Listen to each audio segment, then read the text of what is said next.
Good stuff. I got to get this recorded. He's coming in hot, he said, with no power. Actually, I learned something, Nathan. These mics are not the kind that you talk into the top, into the pointy part. You did turn the volume up on your microphone, right? That's really weird. Can you hear yourself through your headphones? Yes. Brian, can you hear yourself through your headphones? Can I hear myself through my headphones? When you talk? I think so, yeah. The joy of Hollywood. Hold on, I got to take my contacts out. Hey, do me a favor. Yeah. Can you, since I can't figure it out. Yeah, I'll do it right now. Please. So you like the microphone placement? It looks cool there. Sure. Yeah. Yeah. Yep. Yeah. So keep the ideas coming. Like, it's a touchscreen computer. I forgot. And I just wiped a smudge off. I'm like, no. It looks good. Yep. Thanks for changing my name. No problem. Yeah. It's like, you sure you don't have COVID? I'm like, no, I don't have COVID. I got Lyme disease, but not COVID. Yeah. Click here for more awesome videos. Or on the Expedition Bigfoot, they had a remote viewer Did they really? in the final episode. Wow. And hopefully this will go smoother than it did the last two times. The Squatch gods have aligned. Yeah. Yes, absolutely. Hey, they say three's a charm, right? So That's right. That's right. I'm like Goldilocks. I like it just right. Yeah. You're listening to Squatch Talks Podcast. Real stories and real encounters told by real researchers. Sit back, relax, and enjoy the show. Thanks for clicking on the video. And tonight we got a really special show. I'm here with Brian and Nathan. And tonight we have a special guest, Dr. Russell Jones, who is a longtime Bigfoot researcher and author, but also has many other qualities. To name just a few, he's a doctor of chiropractic and also a master naturalist. But hey, I want to welcome Russ to the show. How you doing Hey, tonight, guys. Russ? Good. Thanks so much for having me. I really appreciate it, guys. Our pleasure. Good to see your faces. Yeah, and no disruption from the tornadoes tonight. Oh, absolutely. But we thought we'd give you a moment just to tell a little about yourself and bring the viewers up to speed. Okay, well, I'm Dr. Russ Jones. My story happened that I grew up in a hunting family, Southeast Ohio. Had a couple of experiences that really ate at me literally my whole life. And probably about 15 years ago, I'd still been reading all the Bigfoot books, literally about everyone that had been written. And I saw that Jeff Meldrum was speaking at Ohio conference, which at that time was not that large. It was maybe 300 or 400 people. And I thought, I'm just going to drive up. I live in Charleston, West Virginia, and then I have a farm in Southeast Ohio. So I kind of split my time, but I drove up there, listened to Jeff speak. I knew nobody. I was not in Bigfoot world. And it was funny. I was on my way home and a friend said, well, what'd you think? And I said, well, there were some interesting people. And she's like, I don't want to be mean, but I mean, you went to this Bigfoot thing. What did you expect it, to be normal people everywhere? And I was like, yeah. So, I got home and I Googled Bigfoot and BFRO came up. Bigfoot Field Research Organization was having a expedition. And so I thought, I'm just going to go. And, for the people who don't know, they choose an area that has a history of Bigfoot activity. And you have to go through this thing where someone talks to you and interviews you and you sign this non-disclosure form and you pay a few $100s. And, I thought I'm just going to go. And if they're weird, I'm leaving. And, I met some of my very best friends on that first trip that I was on, friends that I'm still with, 15 years later. Yep. And Matt Moneymaker was on that expedition from the Finding Bigfoot TV show. And back then, Matt used to go on every expedition. And him and I just hit it off. And from that point on, I started doing all the reports that were in Ohio and West Virginia then. And, and that was, I was thinking earlier, it's like 15 years ago. And now my life largely is centered around Bigfoot. Yeah, that's really strange too, because that's exactly how it happened for me. But I came on your expedition. And that was Isn't 10 that years strange ago. how that happens? I know. I know. I was a little shocked when you told me that it had been that many years I met you and your lovely family. Yeah. And, that's the thing about Bigfoot, whether you're a witness or you're an investigator is, once it gets in there, it's very, very hard to ever get it out of your life. Mm-hmm. I remember one time when I was doing the first book, I was talking to this guy and he was a blacksmith and he'd had a sighting and he showed me this picture he kind of held up and I was like, hey, do you think you could send that to me? And, I'll put it in a book. And he's like, he mailed it to me and he's like, oh, you can just have it. I've done hundreds of them, and that's kind of the way it is for witnesses. It's amazing. I mean, it's a life-changing experience. No doubt. Just had a new sighting yesterday. Oh, yeah. Wow. So, I've been on the phone off and on all day about it. No, that's cool. Awesome. Close to home, or? Yeah, right outside of Charleston. It was actually the same road I took a sighting on 7 years ago. That's cool. And so there's a footprint cast. I can probably send it to you guys so you can link it with the podcast or something. Oh, that'd be great. If you guys do that. Absolutely. Sure. Yeah, that'll be awesome.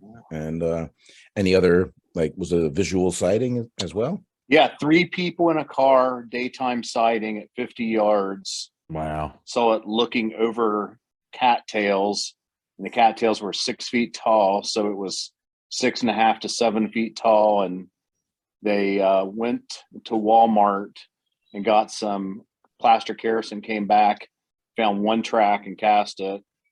And then we had that horrible storm come through a couple hours later. Wow. Yeah. How fortunate.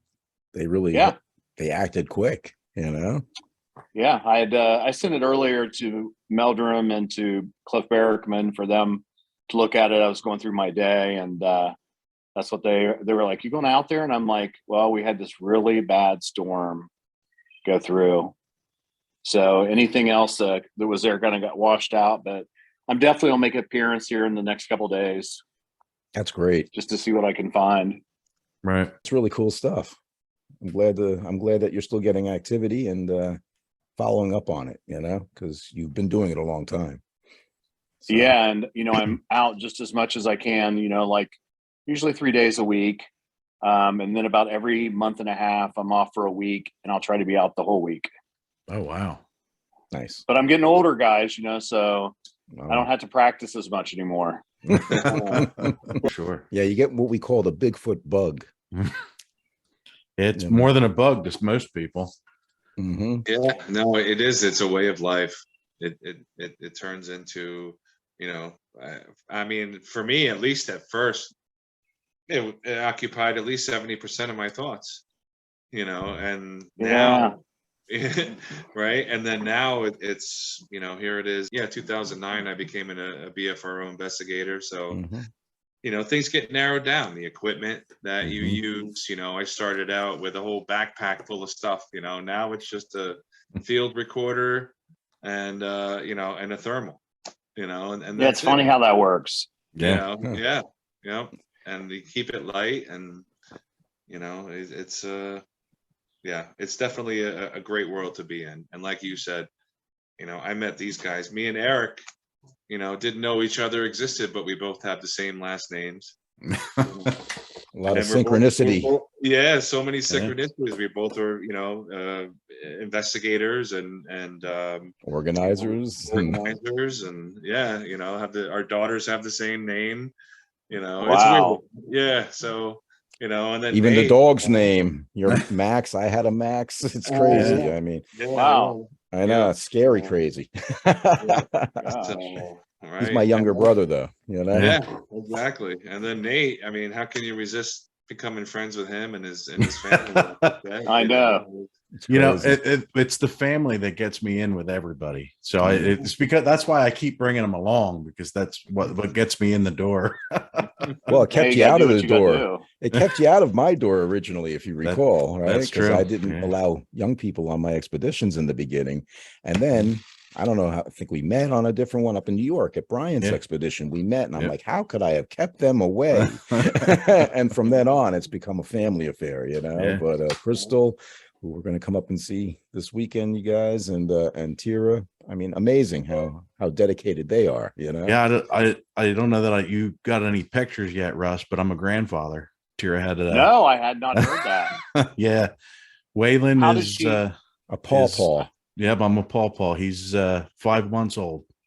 Did she not realize that she should have waited a little longer to do more Bigfoot stuff before Yes, this she came did. in? Or Yep. Wanted a little foot. That's right. Hey, if you You get know- a child, if you get a child screaming in the woods, That's right. We had very bait. That's what it alluring. is. Exactly. Crystal got too big, so we needed more bait. That's what it was. She even has a Bigfoot onesie, Yeah. right, for him. Oh yeah. Yeah. When you're Guys. talking about the crying in the woods, it made me think of, I have my lab Shade that's always with Shade. me in the woods all the time, and Mhm. Shade is notorious for eating grass. And then I'm in this really remote, beautiful place a couple times a week, and Shade hacks like, and it annoys me, but it's such a weird sound. I thought, who knows? I mean, it doesn't sound like anything normal. Maybe it'll attract something. Right. So I'm still waiting for him to do the hack for me. So tell us a little more about your book, The Appalachian Bigfoot.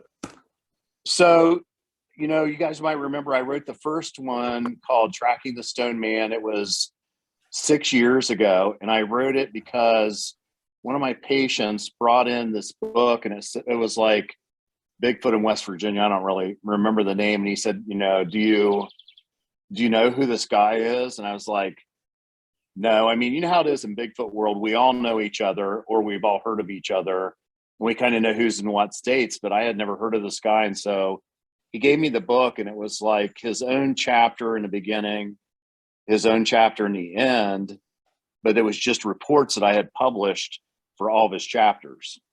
And largely they were just, he maybe put a comment here and there, but I remember I talked to one of my patients who was an attorney. And I was like, man, this guy took all these reports I did, can I get him to stop? And he's like, how much money is he making? None. I mean, it's going to cost $5,000. Just forget about it. Yeah. So I decided then to start writing that first book. And I think it took 9 months to do it. I was up to 500 witnesses then. And it sold around 5,000 copies. And then I didn't have an idea that I would do another one. Then it was about 2 years ago. Well, it was before COVID.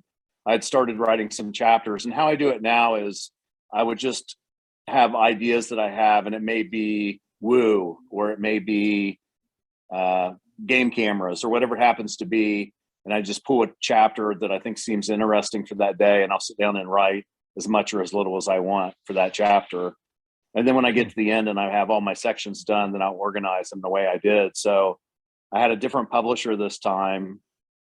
And so it was a lot better process. It got out quicker, and it was released the second week of December of last year. And then it spent 17 weeks at number 1 on Amazon. And it looks like it's almost sold as many, in the first 6 months as the last book did in a number of years. Yeah. Congratulations with that. That was pretty impressive. Yeah. Thanks so much. I was really surprised. I think that, I love the cover. maybe people were, thank you. I do too. I was really happy with that.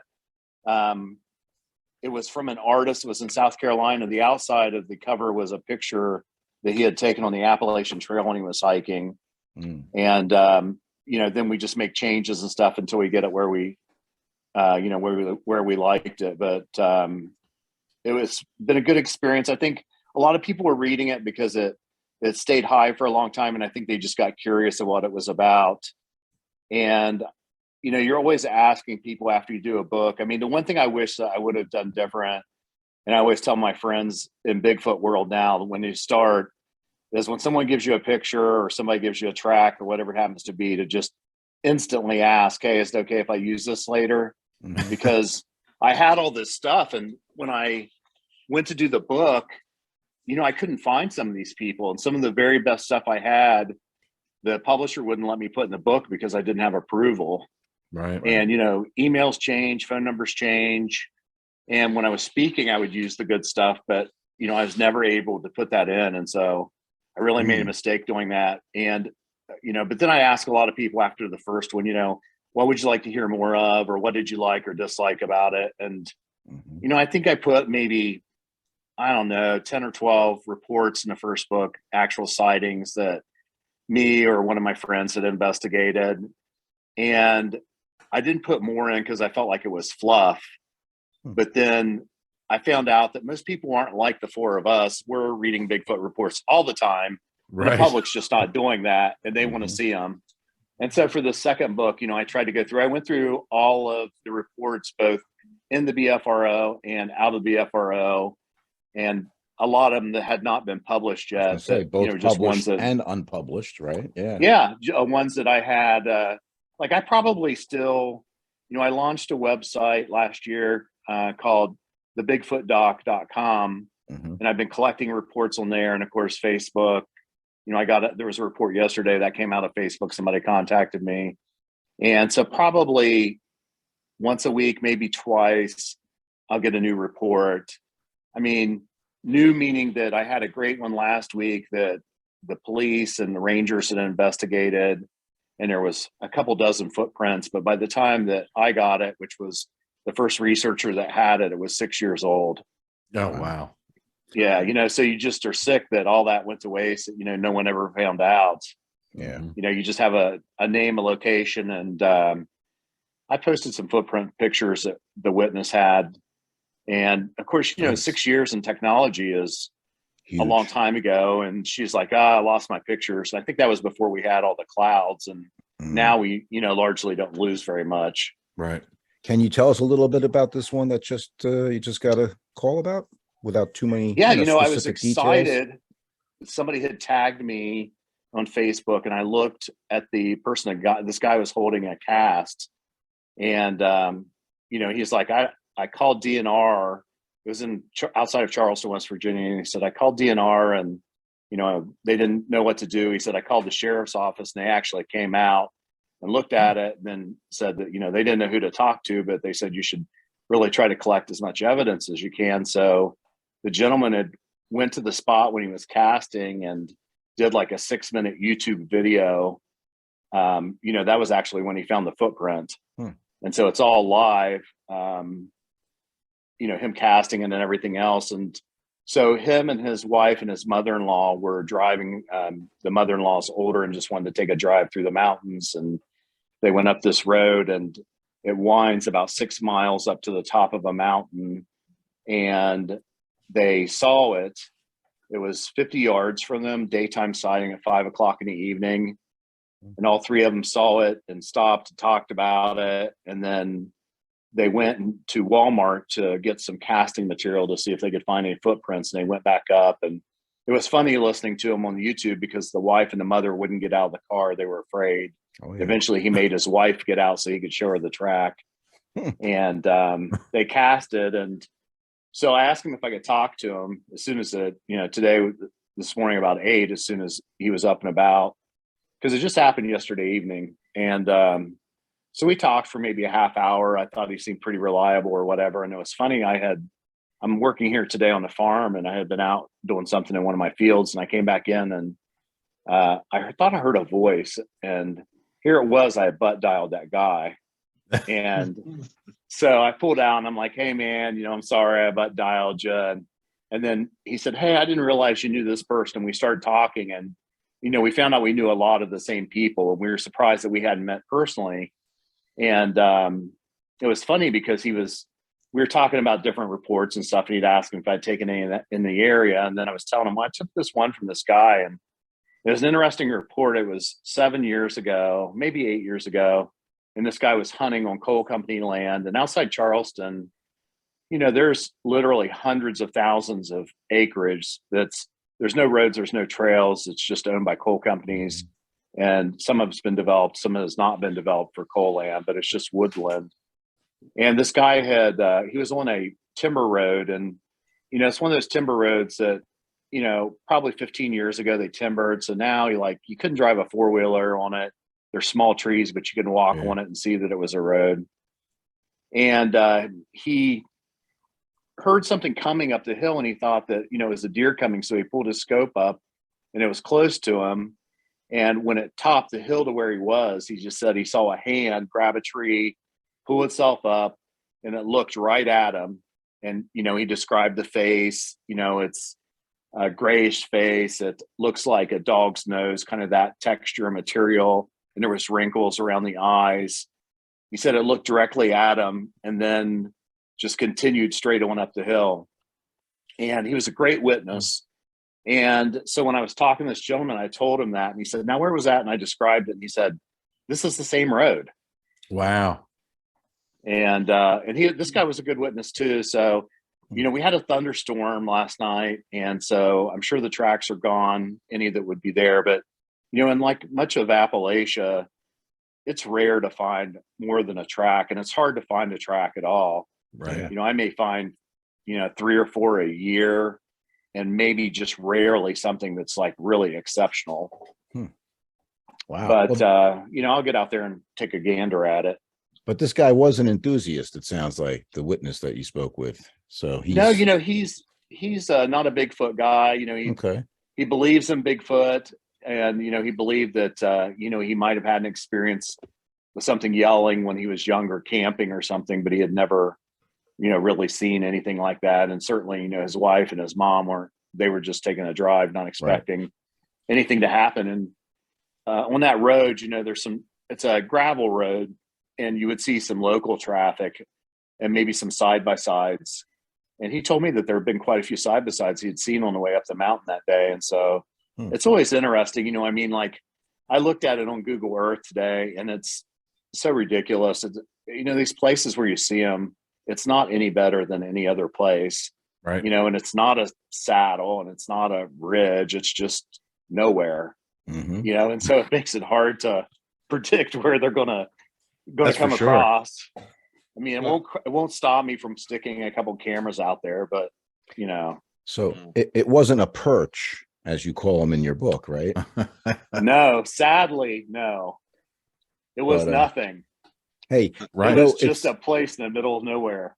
It's really exciting though when you get a witness or a report coming in that's so fresh, and you get to speak with them right away like you did. I know that happened to us here in the Pine Barrens a couple of years ago in April. A couple was out with their dog, taking pictures and just tooling around the woods, and she thought she saw one leap behind the vehicle in her rearview mirror. And so that report came in. The next morning I was talking with them, and we went out right away and did a recreation and an interview on site, so it doesn't get much better than that for sure. How cool. Yeah. So, when you were saying that it was the same road that this had occurred on, I mean, there's just another piece to the puzzle, and one of my prominent research areas, there's been 5 road crossings on one road from different motorists, different times of day, all within probably a 3 mile, less than 3 mile, probably about a 2 mile stretch. Wow. So, and the research area itself has yielded so much, but it's just a piece of the puzzle. You can take that and kind of add logic, or like you said, map it out, look at the overhead. Is there any high areas? Is there any areas where mountainous or things like that would definitely be a place where they could hunker down or feel more comfortable doing? It's hard, man. It is. And it's like I mean, I'm almost 50 years old. I look at some of these inclines here going up these mountains where I'm like, man, I really feel like they're up there, but I know I'm not making that hike. Yeah. I know, I know exactly what you're saying. There's this place in this, as like I started out, say 15 years ago, and I was chasing. One weekend I may be in one spot, and the next weekend I was 6 hours away, and I was just in all these different spots. And then now, as time went on, I always talk about just find a place that you can get to regularly. And so I've cut it down to where I'm in about 3 different places all the time. But it's so challenging to, find a reason why you think that they might be in a particular spot. And I'm not sure that we really know. There was this primatologist that Cliff Barrick and I were talking about it, because he was asking me, how many cameras you up to now? And I was like, I don't know how many I was at that point. Now I have 41, but I was probably 30 something. We were talking about it a couple of 36, I years think. ago. Yeah. 36. Okay. And he said, hey, you don't really know where these animals are traveling. She was in South America or in Africa, and she was like, where are you putting these cameras? And we're like, flats, ridges, draws, wetlands. And she's like, how do you know that they even use those areas? How do you know that they don't travel just on north facing hillsides, 20 degrees up the slope? And that's the only place they go. Because the scientists, if they came into Bigfoot world, first of all, they would go in places where you and I could never go, reserved habitats, and they would have there for long periods of time, and they would have the best technology. And then they would have 200 game cameras. There's a place right now in Africa that they're after a known species, and they've been out 2 years and they haven't got a picture yet. 200 cameras, and they're about every 20 feet apart, and they just keep rotating them in a perfectly straight line. Right. And that's how science does it. Even if it's right behind a tree, they put it there. Yeah. And you have a whole chapter in your book about game cameras, of course, Yeah. and you make certain stats about if you were really going to do this scientifically and conduct the research in a manner that you would yield results. You have specific numbers of what how many cameras would be needed in order to cover the amount of square, miles that we're talking about. Absolutely. Yeah, I think of like the two big things that, we think of in Bigfoot thing are like, why don't we have a body, and why don't we have a game cam picture? And so two of the talks I've done in the past, one is on game cameras, and the other one is, why don't we have bodies? And so, of course, the big answer, I think, is that people dismiss the rarity of the creature. We're talking about something that, by any number is not very populated. In Ohio, maybe you have 100, 125 animals. In West Virginia, maybe 150 to 225. And then, if you start thinking nationally, guessing that the number would be between 4,000 to 20,000, and you divide that across North America, all of Canada and all North America, and divide it into counties, into states, and then assume that they would live an average lifespan of most greater primates, which is, around 50 years. You'd have a 5 to 7 attrition rate each year. So, say in Ohio, you would have maybe 4 dead animals a year to find in the whole state. It's just a rarity that you're going to bump into them, let alone, you guys know how many times we get these reports and we're out there and it's fresh, but, Bigfoot's not there. And, like one of the parks I'm working right now, my girlfriend would tell you that she's like, at least a couple nights a week, he spends hours looking at maps of the same area over and over again.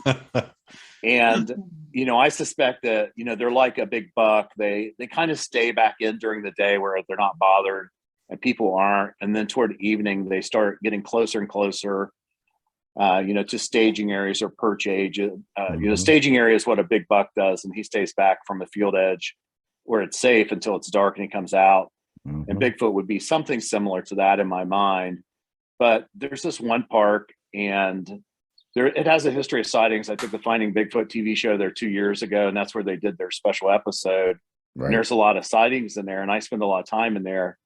But to get where people don't go, and how you figure that out is, you can choose a trail and you can put a game camera up, and you could just watch the people and see how long it takes them between when they come in and when they come out, and just assume about 30 minutes a mile. And I could get an idea of the farthest anybody would go in. Okay. And so then, I'm walking 3.5 miles in to get in this area of the park. Well, when I get there, there's no tracks, nobody's there. But I just walked 3.5 miles in. I got to go 3.5 miles out. What are you going to do? It's not like you're like, okay, let me walk around here for a couple hours. Cause in West Virginia, it was an hour and a half uphill to get there. Right. Not like flat like it is here in the Pine Barrens. Yeah, there you go. And so, I've gotten to the point where maybe every couple of times I'm hearing something that seems suspicious, that, maybe I'm onto how they do it or the right track. But the reality is, just like today, I was looking at a map again, and, you look at this map where the sighting was today, and I was using the OneX app, which a lot of people know is the one that I use a lot. And so the parcel was 11,000 acres. There was a gravel road in all the different directions, but it was open for 11,000 acres. And to look at it, it doesn't look very much. But then when you get in there, it's 8 miles one way and 6 miles another way with no roads. It's in the mountains. And so, Right. somewhere in there, there's a little hollow with a little spring that, something could stay, and, people aren't going to. Oh, and that brings me to another portion of the book that you have where it talks about the 3 most common places where sightings occur. Number 1, of course, are road crossings, which is what I had, hunters, and number 3, someone being in the woods, either along like a Appalachian trail or something along those lines, right? So those are the most commonly reported sighting encounters. But you also talk about a pawpaw patch. Can you explain to me what a pawpaw patch is? Because we call Nathan Pawpaw now. I wanted to know what the relation was there. I had not thought of it in those terms. But now I'll probably always think about Nathan every time I see a pawpaw patch. But what had happened in that particular case was, as you guys know, I keep a calendar, and my calendar is based on sighting reports that I deem good. Because, as you know, there's some people that write books where they have sighting reports. They literally don't check anything out. If someone just tells them they had a sighting, they just believe it. Mm-hmm. So, I keep track of those, of, my friends in the group that, have heard things, and then, of course, the dates that they happen. So I'll try to figure out when an area is more likely to be active. And that particular area, I was there because 2 years prior, 2 gentlemen had a sighting when they were fishing. And so I went there in the morning, and it was muddy and there was nobody there but me. And I got in there, and I had Shade off leash, my lab. He's always off leash, but he always stays about 20 feet in front of me. He listens really well. And I carry a leash like wrapped around my neck in case I bump into somebody, they're afraid of dogs or whatever. But I came around this curve, and to my right, maybe, I don't know, 50 yards or so, I saw in my mind a buff-collared hiker, and I saw like the roll that goes up by your neck or whatever.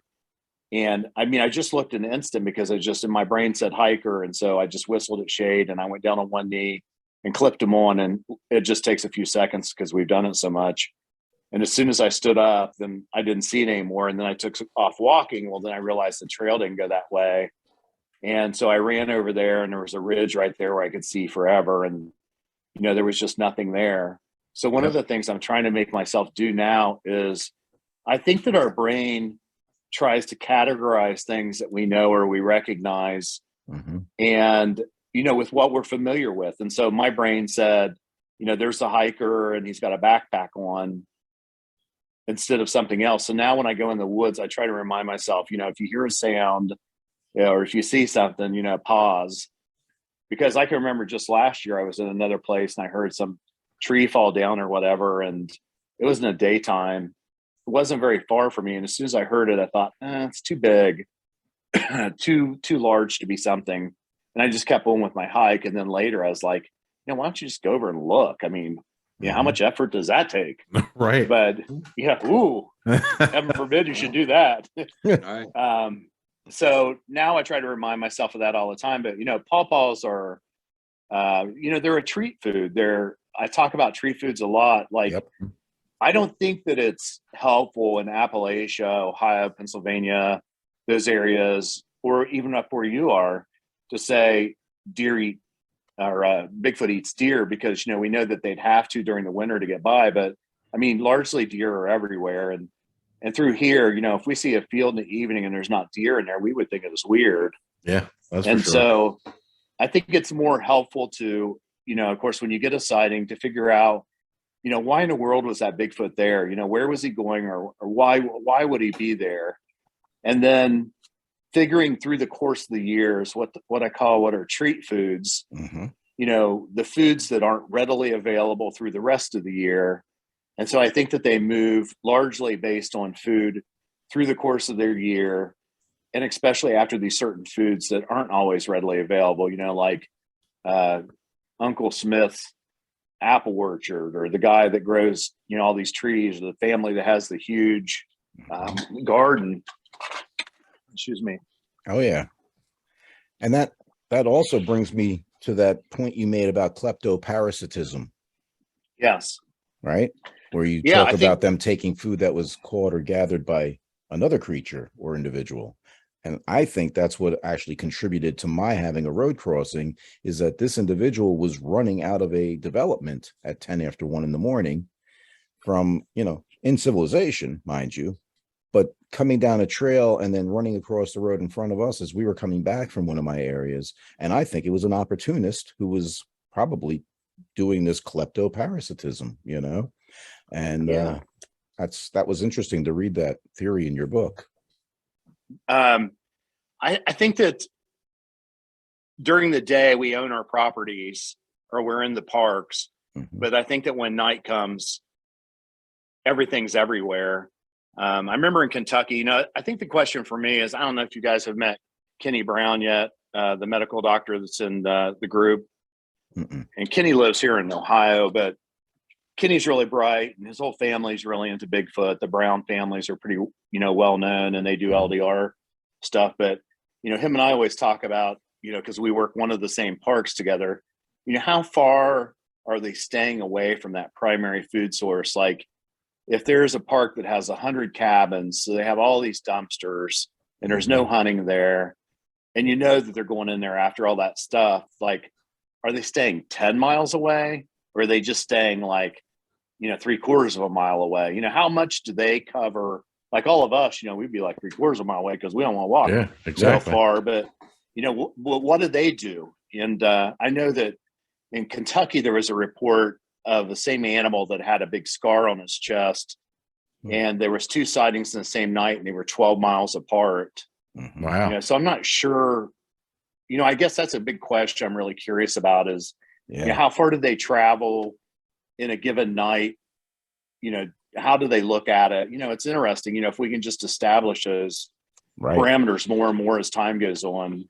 I used to think it was a 5 to 10 mile radius, right? But now my opinion is more 15 to 25 miles, actually, in what they might forage in even like a night or two. Yeah, I think that, I used to think, I remember Jeff Meldrum, the anthropologist from Idaho State. I'm not sure if he's changed, but at one point, he was saying out west that he thought that, it could be as much as 1,000 square miles. And they were basing that on some repetitive footprints that have been found. A couple sets were around 80 miles apart. And, I just didn't think it was that way on the East Coast. I thought that the ranges were much smaller. I was going to say, out there, I could see that. Because of the land mass. Here in New Jersey, obviously, we're much more restricted, or in West Virginia too, even though you have a lot of, land area. But I was thinking maybe 250 to 500 square miles. But as time goes on, it seems like that they're staying in smaller areas sometimes than you would anticipate them being. And I'm sure there's exceptions still to the rule, but in general, we're just trying to figure out the ones that were around all the time. We're just all doing the same thing, just trying to come up with something. Back and, to because go ahead. Oh, good. No, I was going to say, you were talking about the food sources and stuff like that. I've noticed here in New York, and a lot of the reports and investigations that I've done here, there's a tendency to follow the growing zones. So, in New York, I think I'm in like zone 5 or something. And then the next zone up, the berries would blossom later on, a little bit later than me. So, and the animals will follow the food sources. Therefore, whatever's hunting those animals would do so and move on up the line until the resources are gone. And then, gradually make their way back to wherever it is, I think, that they kind of hunker down and shelter down. I like that. And those would be the treat foods that you mentioned also, the high carb sweets, Yeah. It just doesn't seem reasonable that you know, for instance, like the game camera thing, and everybody's like, well, you know, their woods, it's like their backyard, you know. I just have a hard time imagining if something's going like 80 miles or 100 miles or something, that they know every little thing that's in there. I just don't really believe that. Mm-hmm. And but it was interesting, you know, I'm always reading these other books. I just finished reading this book about black bears in Idaho, and I would say that in a book like that, there's probably 4 pages of notes that I took that cross over to being Bigfoot related. For instance, like, I'm always interested how the 2 large omnivores would interact with each other and what kind of strategies there would be so that they didn't bump into each other. For instance, like the black bears are always denning on the north side of the hills during winter, whereas, you know, Bigfoot in the winter, we always expect to be on the south facing hillsides. Right. And yeah, Mm-hmm. because it wants More warmth, active. it's a primate. Yeah. The black bears are not active from 1 to 4 in the morning. That's their dead time. And that's kind of the time that, you know, you would expect the Bigfoot to be the most active in the middle of the night. And so I wonder if these aren't biological things that have evolved over the years to, you know, Just to allow avoid, these things to exist. But what I was getting at anyway, sorry, I got on that sidetrack, but you know, there was this book about Siberian tigers. I mean, these tigers are 12 feet long. Some of them are enormous. Wow. And so for years and years, there was only one picture. And there was this guy that he lived essentially in this tomb for 6 months in order to get pictures. He didn't leave in the cold of winter.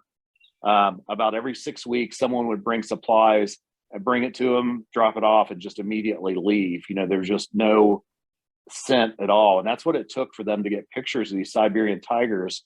And interestingly, he had put up 32 game cameras, and 30 of them were found by the tigers and were always found from behind, attacked from behind. Wow. You know, so there's just things out there that we just don't know exactly how they're doing. As you guys know, I always believe until I find out differently that I think that they hear the cameras. The cameras are about 30 decibels. Mm-hmm. That's the good ones. The Reconyx cameras. The rest of them are a little larger than that. I can't hear them, but some of the small kids that are around can hear them when you turn them on. Mm-hmm. You know, there was what about the formaldehyde and the plastic and stuff? Like the bears can smell that, they think. Yeah, the formaldehyde that's in the plastic that mimics the smell of an anthill. Yeah, for whatever reason. So I try to let mine, like I bought a new camera. I run everything in my office through a Cabela's credit card. And then about every 3 or 4 months, I'll have enough points to get another camera. And so then I try to leave them like lay out for a while, you know, just to try to let the gas get off them. Off gas, But, yeah. Mm-hmm. Yeah, but now it's like not enough. You know, I carry these cameras around. The other day I had 2 on me, and I walked 3.5 miles in, a hard 3.5 miles in there. And when I got in there, I just did not find a point that I felt confident in my setup, you know, and so I just carried them out. Right. And a hard 3 miles. The people probably don't know what a hard 3 miles for you would be, but I think I do, and I wouldn't have been able to do it. I've hiked with you before, and which brings me to my next point. Now that I realize you have 42, like when I was reading the book, it was up to 36, and I was thinking, I wonder if he's got some old ones that he'd be willing to part with. You keep going until they die. Yeah. I think the older ones are more valuable. You know, Shush. No. Do you have any that are slightly defective? Come on. I'm using Bushnell right now. Okay. I've bought I think I have 5 or 6 Bushnells now because, you know, I have to believe that after all this time that I have had to have been close to them at least a number of times and didn't get a picture. And lately I've been talking about how we all want a picture on our game cameras, but I'm starting to pay attention now to when we get no pictures. Wow. So there'll be times that, you know, you'll have an area that you're seeing the same 20 deer. And that's the good thing about being in the same area all the time is you get used to seeing the same deer, the same coyote, same bobcat, same whatever. And then all of a sudden, when you're leaving the cameras out for a year, you'll notice there's a week that you just won't see anything or markedly reduced. Mhm. So something is affecting your game in that area. Now it could be a mountain lion, or it could be a person, who knows? But, it's something to keep track of. And, so when I know when that time is, I may move 4 or 5 cameras in there trying to get a picture, and I still have not been successful doing that. And so probably what I'll start doing now is, if I can find a creek or something that makes a little noise, I'll use the other cameras to shape their movement toward the camera that I feel like is block hidden. Oh, there you go. And see if I can try that. I mean, I don't know if it'll work. We're just trying different things. We have a fellow investigator, Jeff Shepard, and he had set up a cooler. Yeah. And he put a trail cam inside the cooler. Yeah. You can bake that with food. So, if they're known to kind of raid coolers, if they do, surprise, but Yeah. I've seen night vision of a trail camera flash. Okay. Mhm. And it illuminates the whole area. Now, if Yeah. if a Squatch has the ability to see that, it is my impression that they will just avoid that area altogether. And if there's multiple ones, they're not even, they might be curious, but in the same token, they might be familiar with it and just be like, I don't even want to go near there. It's too tech for me. It's not, it's not natural. Yeah, that's what I believe too. So all the cameras we have now are PIRs, passive infrared sensors. So they're sitting there quietly, not emitting anything. So they can't be seen. But then once they fire, even if you have the blackout filter on them, you still notice the animals looking at them. And so you have to try to get into an area where you don't have all these animals, because you don't want to look at 1,000 pictures of deer. And like you said, I think that if they're firing all the times at other animals, then there's a chance that a Bigfoot could see that flash. Whereas if you're setting up where, maybe there's not going to be so many deer or whatever, then then you're just dealing with the issue of sound, which is it's a hassle too. Right. And then, like I said that I had bought those 5 Bushnell cameras, and I only put those in one particular area that I work, because I don't want to mix them with my other cameras, because I want to see if maybe it's an issue of a camera type that'll have a different frequency.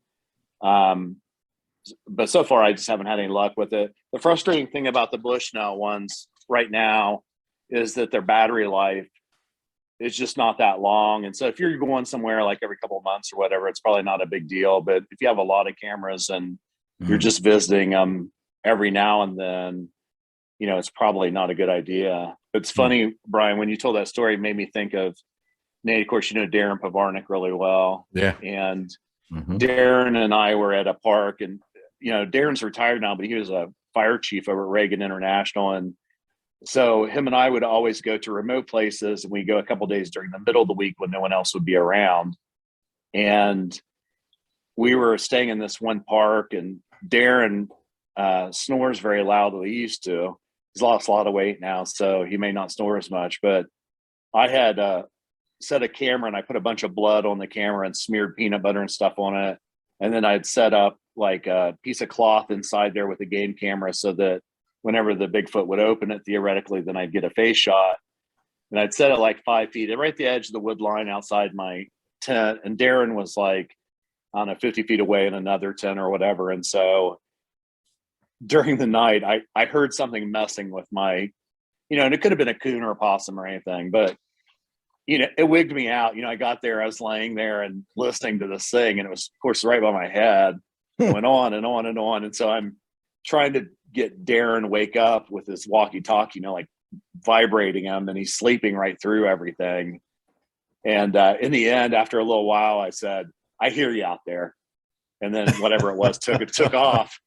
But it was funny because Darren had a thermal set up, and it's the only time it ever did it. In the morning when he went to check it, the camera said it was unable to format. And we had a recorder going on the table, and we'd sent the recorder off to Monongahela, the one that does a lot of the audio for across the nation for researchers. Right. And he said, did you have bug spray or something on that table that you were sitting at? And I was like, yeah, it's really buggy. We had a can of off sitting there. And he said, listen to this. And he sent it to me, and you could hear something pick up the off and set it back down. You heard the toot setting it back down, and kind of like just a grunt, like a, and then, but we never got to see anything because, the camera didn't work right. And, I don't think it's a woo thing. I'm not really sure, what that's all about. I mean, I have one time here in Ohio, I had a river sitting at the bottom and there was a cliff at the top, and I blocked the side hill with 2 cameras so nothing could get past. And both my cameras shut off the week after deer season, meaning they stopped taking pictures, and they began taking pictures again in April, and so I couldn't explain it. I sent the cameras to Reconics, and they told me that there was nothing that was wrong with them. Yeah. So I can't really understand that, but probably the most interesting thing I've been having happen lately is, I've been messing with the peanut butter stuff out in the woods. And I'd started doing that because Tom Shea in Kentucky, Tom's got all these tracks, maybe the most in the country. And, and I've been talking to him on the phone, and he was having some luck in the same places he works. And he's like, you can only do peanut butter that has a red or a yellow lid.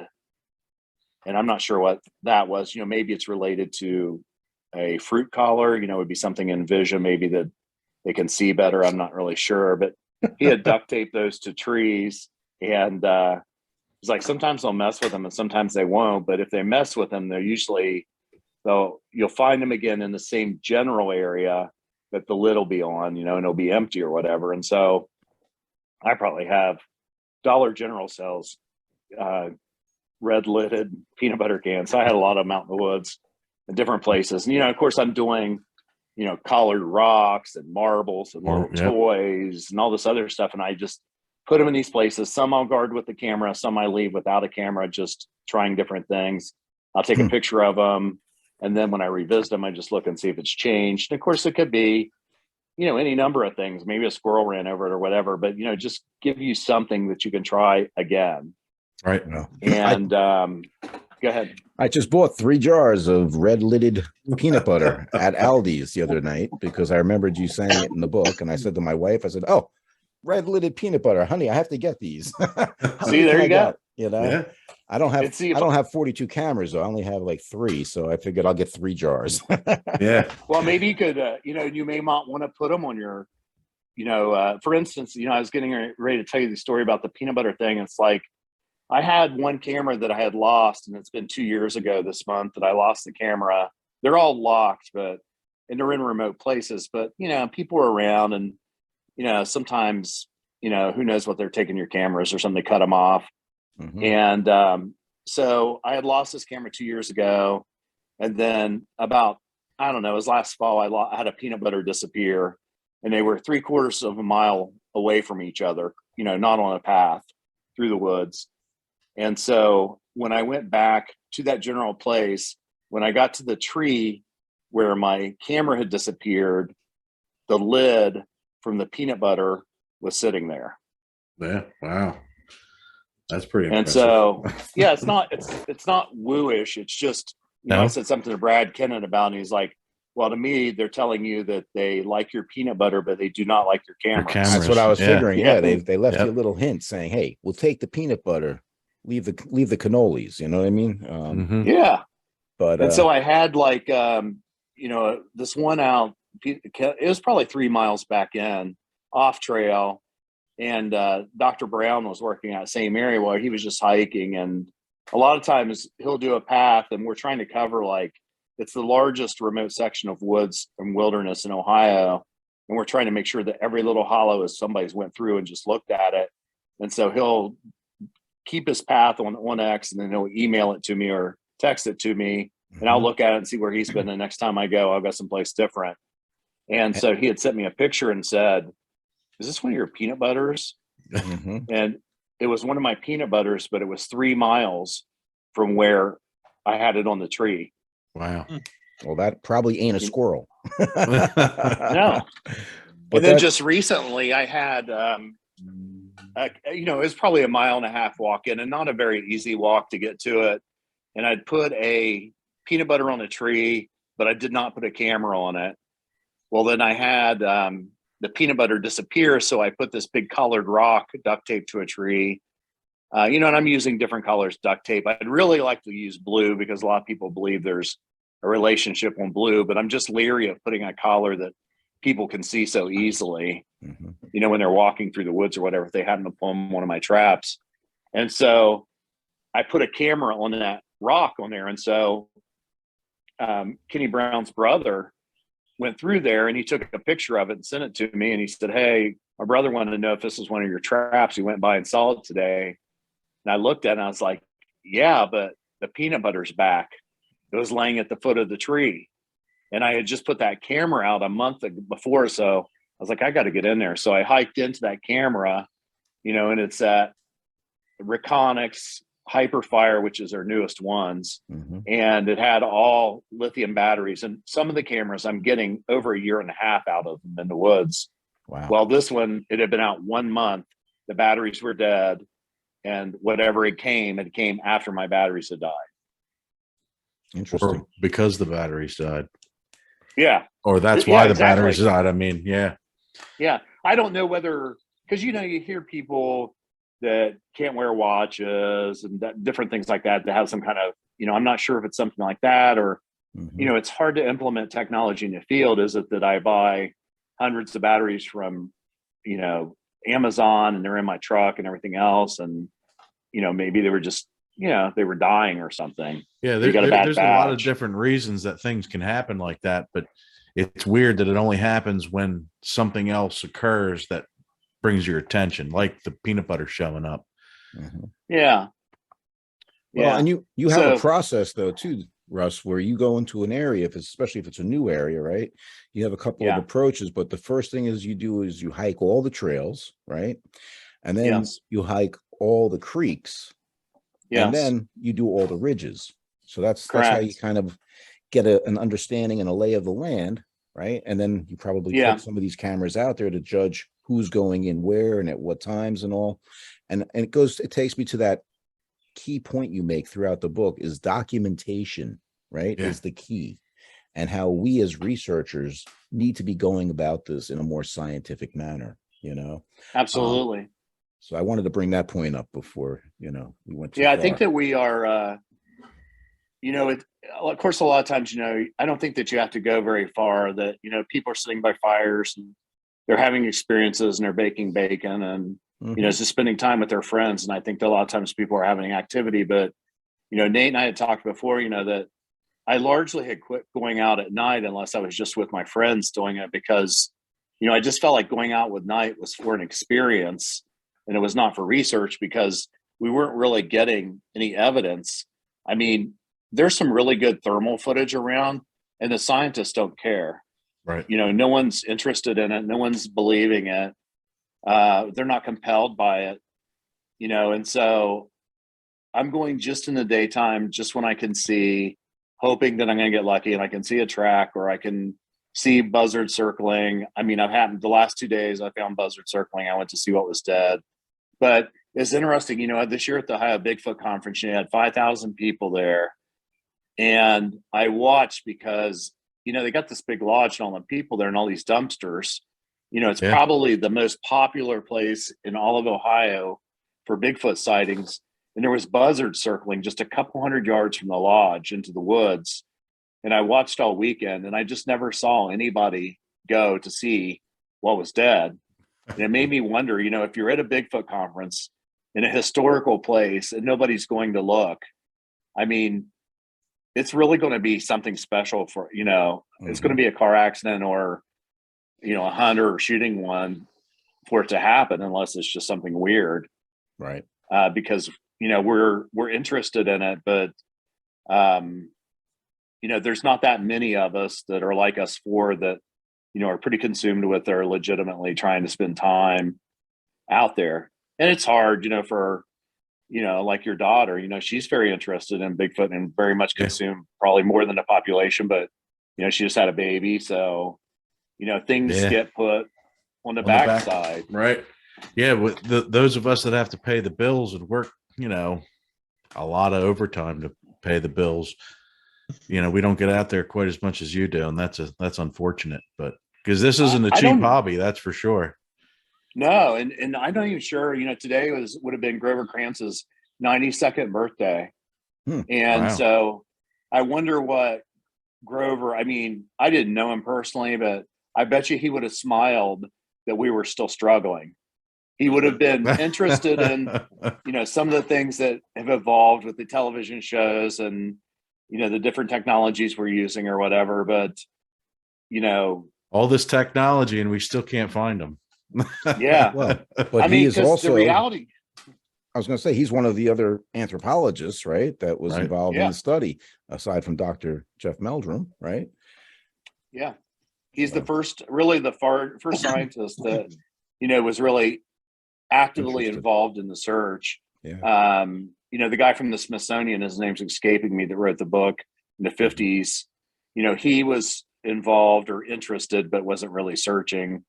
And so, not that many people are really out there. A lot of times when you're doing radio shows, like I had one from, I don't remember, it was New Orleans or Toronto, because I did both of those. They said, well, it seems like somebody would be out there, because a lot of times you're talking to people like you guys know everything there is to know about Bigfoot, whereas some of the shows you're doing, people don't know anything about Bigfoot, and they think, well, and somebody should have bumped into it, right? And I'm like, I don't even know who somebody is. I mean, I'm out there and I don't see anybody.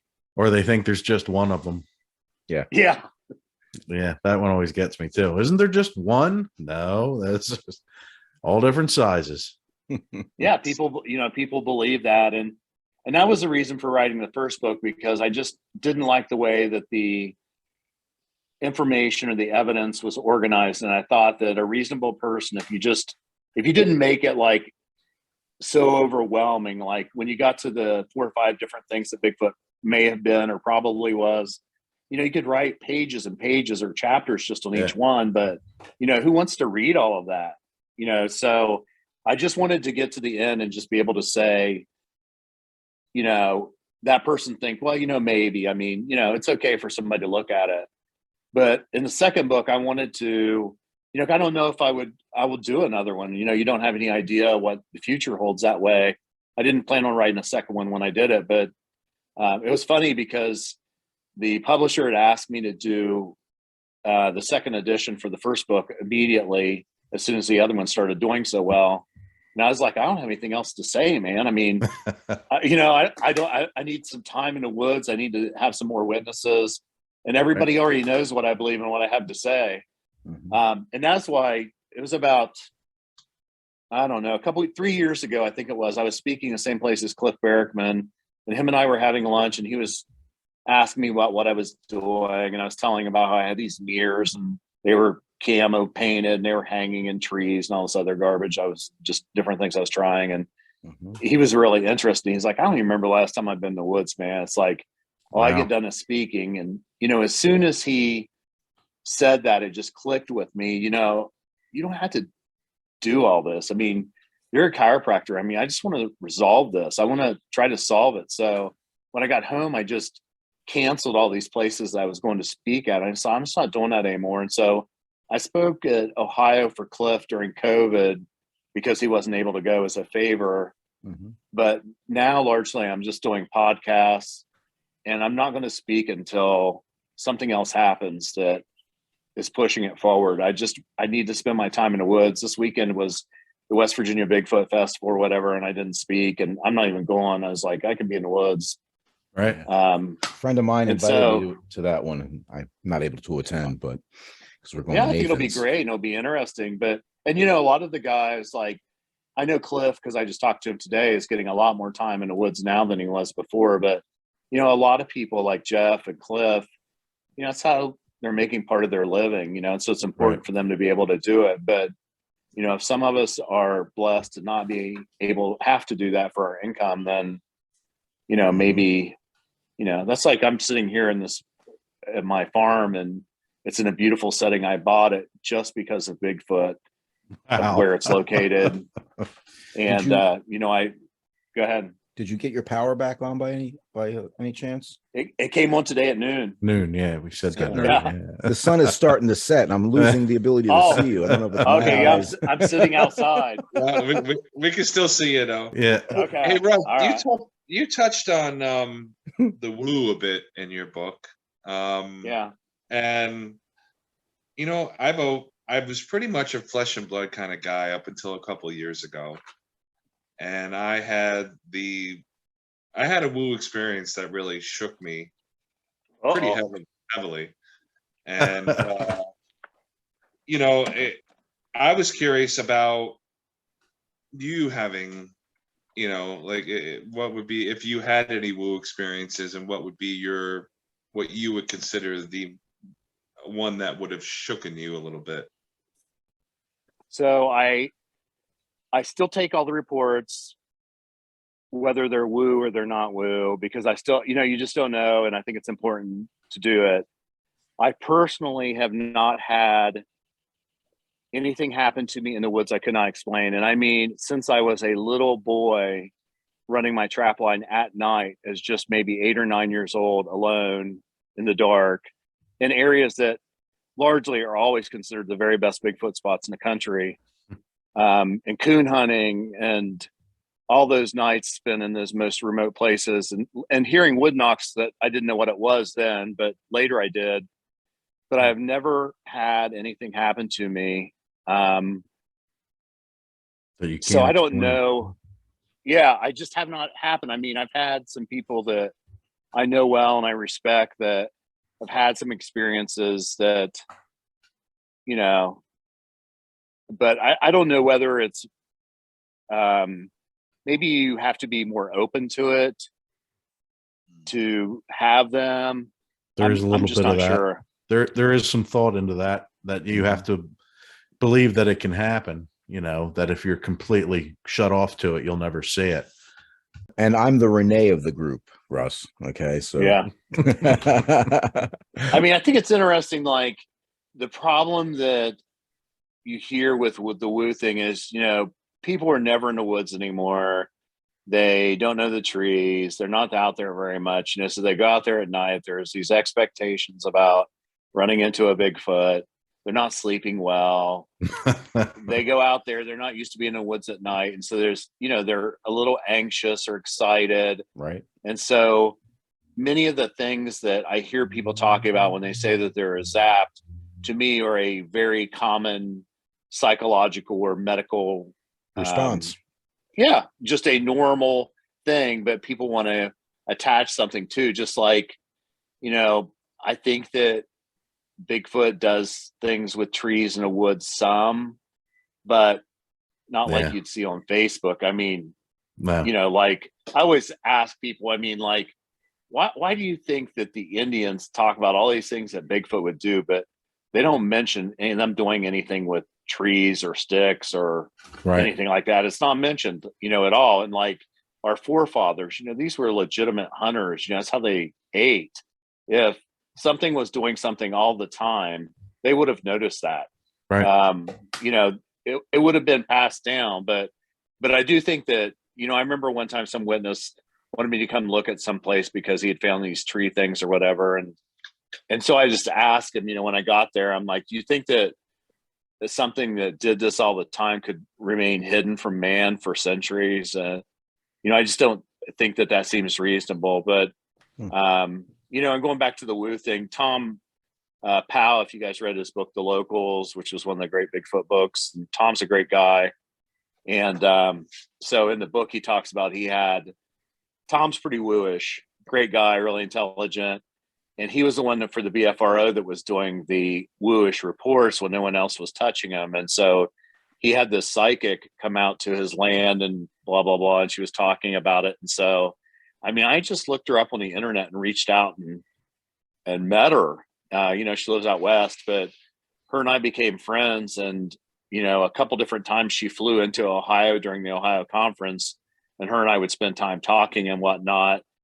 And certainly, you know, she was very woo compared to, you know, what my beliefs were. And she would tell me, when you go into woods, quit looking at your maps and quit stomping around in the woods, and, you know, take your time and go where you think you should just walk and eat a sandwich and leave a little food behind. And, she told me the ones that are in that particular part of Ohio that you go to, they've known you your whole life. There's 5 of them. They know who you are. And, and I didn't know, but I mean, I just, why would you not ask? Like, I'm like, well, I want a picture. And she's like, well, they're not going to give you a picture, but why don't you ask them to leave something at one of your cameras? And so I did that. Nothing happened, but who knows, maybe I'm just too cynical. But then there was this other lady that's a psychic that's very renowned in the Bigfoot field. And I'm not going to say her name, and her and I are good friends.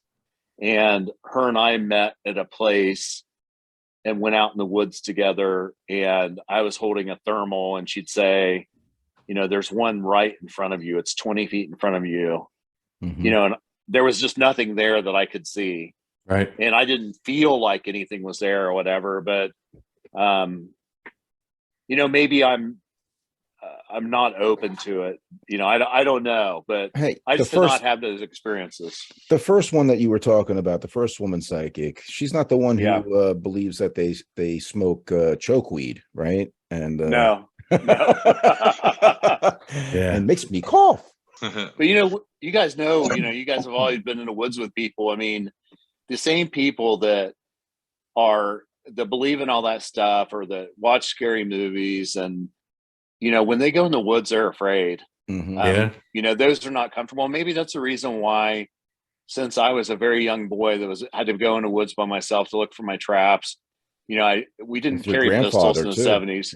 I carried a baseball bat and would beat everything I killed to death, which I could never do now, but I didn't want to ruin the fur. And so maybe I couldn't allow myself to believe that. I was telling my girlfriend the other day that we were talking about this one place I showed her, and I was like, I was here with my grandpa, and I said, we were sitting outside with the power out, and it was black. And I said, can you imagine how dark it would be if you were 2 or 3 miles in from the nearest little park road? And she's like, it must be black. And I'm like, well, my grandpa would leave me there because we were waiting on a dog, and he would go look for the dogs. And, he may be a mile or 2 away from me, and I'd be sitting there in the black in the Bigfoot woods. Wow. And I remember saying, God, I know you have to have more in store for my life than me to die out here in the woods. Wow. Well, I'm sure, as Nathan was going to say, I'm reading your mind, Nathan, but I know you're saying we have to have Dr. Russ come back on again at some point and tell us some more of these stories, because he's just got a ton of them, right? And I know you were thinking that. Please do, guys. That's for sure. I love getting to talk to people that are my friends, and that's a blessing, because a lot of times when you're doing podcasts, you don't really know the people, but you don't get to see your friends enough. That's for sure. It's always great to talk to them. And I appreciate you guys having me on. I have to tell you, Russ, I brought this book with me on vacation to go down to see my mother in March, and I went through it in just a few days. It was like I couldn't put it down. Right. Okay. Well, good. And so I really appreciate the autograph copy. It's a definite special addition to my collection. So, and I don't have that many. Thank you so much. Thank you. I'm not one who collects all these books, but this is one that I'm gonna really cherish. Okay, so I've read it twice now. I have to admit too, I have several Bigfoot books, and I have not read one of them except this one. Oh, good.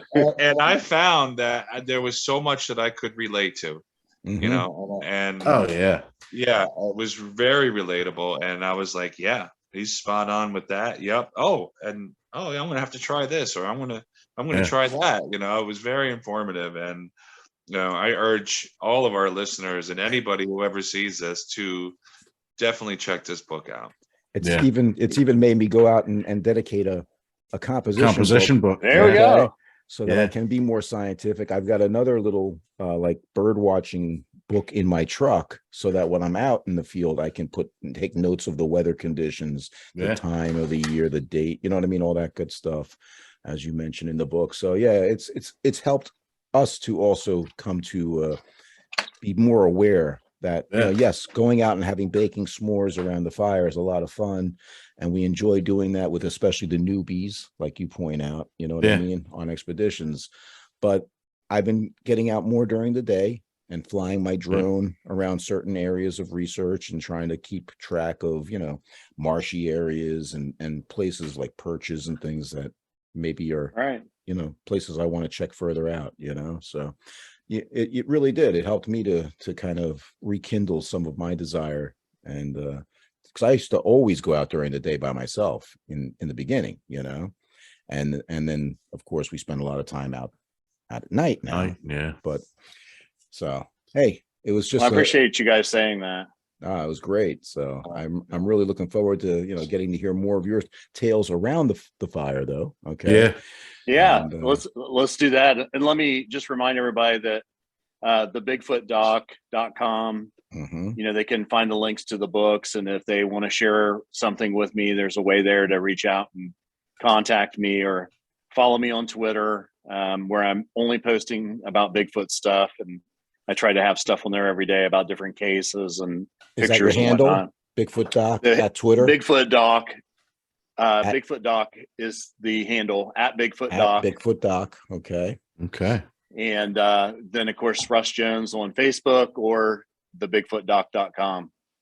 Awesome. Well, hey, it was great having you on as our guest this evening, and I'm sure our viewers are going to get a lot out of your talk. So definitely really appreciate it. Just as always, we want to thank our viewers for clicking on the video, and we encourage you to take care of one another and keep it squatchy, and be safe out there. If you are going to go out and explore some of the areas near your home, tell a friend, tell somebody that you're going to go out to a certain area. You don't want to just go out and not let anybody know about it.